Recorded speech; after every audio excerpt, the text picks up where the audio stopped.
সাঁইথিয়ার পর এবার সিউড়ি। বীরভূমে শুভেন্দু অধিকারীর সভার আগে আবারও পড়ল পোস্টার। এবার বিজেপির সিউড়ি শহর কার্যালয় সহ একাধিক জায়গায় নজরে এসেছে পোস্টার। শুধু বিরোধী দলনেতাই নয়, বিজেপির বীরভূম সাংগঠনিক জেলার সভাপতি ধ্রুব সাহাকে উদ্দেশ্য করে পোস্টার পড়েছে। পোস্টারে উল্লেখ করা হয়েছে বিজেপিকে হারানোর মূল কাণ্ডারি ধ্রুব সাহা দূর হাটো। এছাড়াও একাধিক পোস্টারে শুভেন্দু অধিকারীকে স্বাগত জানানো হয়েছে। তবে বর্তমানে জেলা সভাপতিকে তীব্র আক্রমণ করা হয়েছে, আর সেই নিয়েই শুরু হয়েছে রাজনৈতিক চর্চা।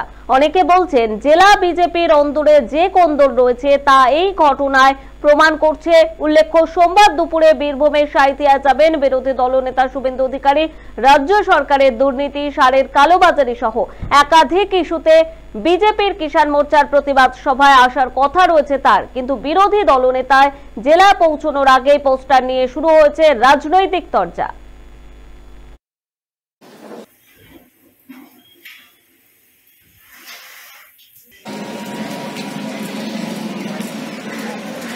হ্যাঁ, দিয়েছে তো আমার গাড়িতে। আর আপনারা দেখুন, সামনে অমিত শাহজির নামের উপরে পোস্টার লাগিয়ে দিয়েছে।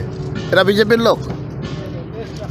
তৃণমূলের লোকেরা যারা বলছে তাদেরকে জিজ্ঞেস করুন, যারা বিজেপির লোক হবে। আমি সিসিটিভি ফুটেজ দেখাচ্ছি যে পোস্টার লাগানোর পরে পার্টির পতাকাতে হাত মুছছে বিজেপির লোক। এরা সমস্ত তৃণমূলের দ্বারা সংগঠিত এই ঘটনা। তৃণমূল এই ঘটনার জন্য লোক লাগিয়ে বিজেপিকে বদনাম করার চেষ্টা করছে।